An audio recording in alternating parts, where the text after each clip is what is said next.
De Arubaan Mits Enriquez, die in juni overleed bij zijn aanhouding in Den Haag, is gigantisch mishandeld. Dat staat volgens de advocaat van de nabestaanden in het onderzoeksrapport van de Rijksrecherche.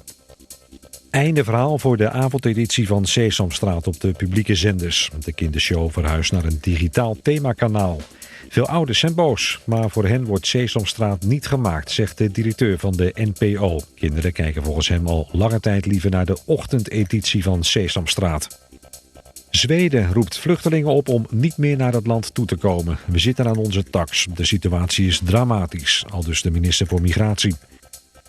De Britse geheime dienst heeft voor de crash van het Russische toestel in Egypte communicatie tussen IS-strijders onderschept, melden Britse media. Dat zou de reden zijn dat er rekening wordt gehouden met een aanslag. In het tweede kwartaal van dit jaar hebben ruim 300.000 mensen in ons land een baan gevonden. Het CBS meldt dat. De arbeidsmarkt staat er iets beter voor, maar nog altijd is het voor werklozen lastig om een baan te vinden.